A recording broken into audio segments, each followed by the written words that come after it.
Oahspe, Part 13, Book of Jehovih, Chapter 4. Man perceived the general foundation of the world, and he prayed that his eyes might be opened for a sign in heaven. And Jehovih answered him, saying, 2. The clouds in the air I bring into view suddenly.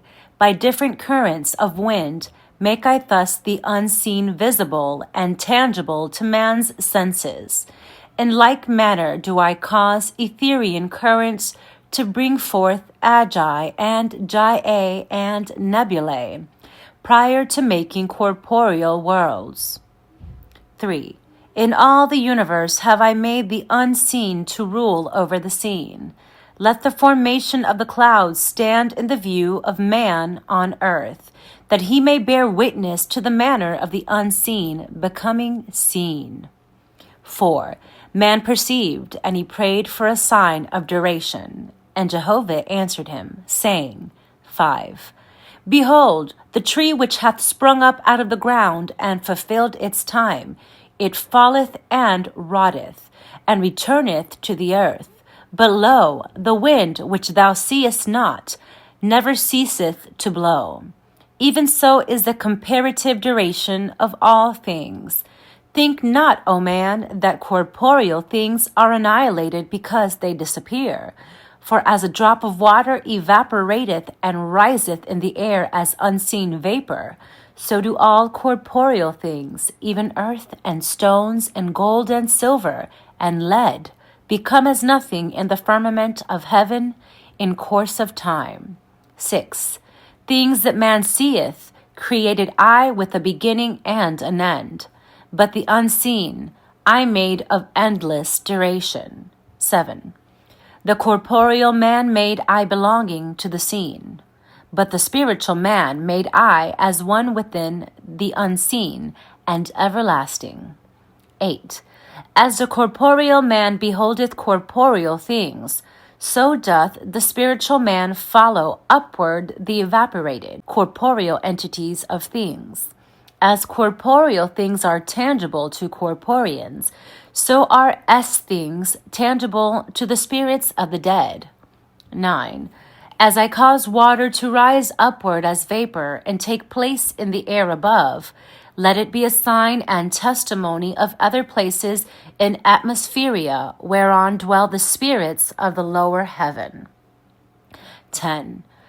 As I made a limit to the ascent of the clouds, so made I a limit to the places of the different kinds of substances in atmospheria, the more subtle and potent to the extreme, and the more dense and impotent nearer to the earth. 11. According to the condition of these different plateaus in atmospheria, whether they be near the earth or high above, so shall the spirit of man take its place in the first heaven.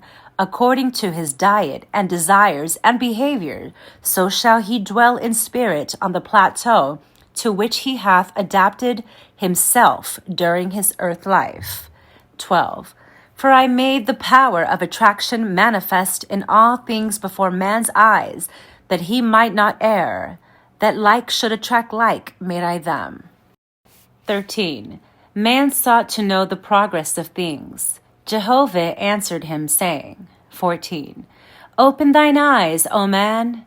There is a time of childhood, a time of genesis, a time of old age, and a time of death to all men.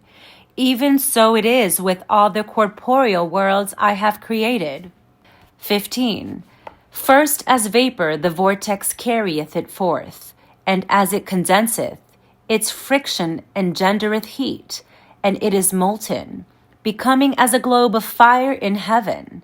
Then it taketh its place as a newborn world, and I set it in the orbit prepared for it.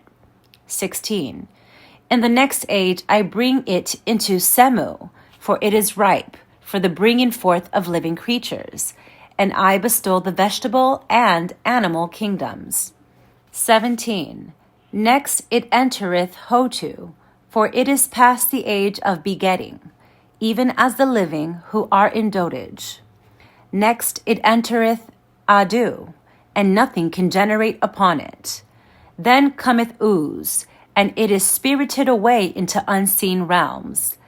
Thus create I, and thus dissipate planets, suns, moons, and stars. 18. My examples are before all men. My witnesses are without number. I raise the tree up out of the ground. I give it a time to bring forth fruit, and then barrenness, and then death and dissolution. I prepare the new field with rich soil, bringing forth, and the old field that is exhausted, and man shall weigh the progress and destiny of a whole world. 19. Let no man marvel because of the size of the mammoth and the ichthyosaurus, for there was a time for them, as there is a time for the infusoria of this day. 20. I have given thee a sign, O man, in the queen of the honeybee. Because of the change of the cell cometh she forth a queen, even from the same manner of germ as the other bees. Be wise, therefore, and remember that the earth is not in the place of the firmament as of old. Let this be a testimony to thee of the growth, the change, and the travail of the earth. 21. Nevertheless, O man, the seen and the unseen are but parts of my person. I am the unity of the whole.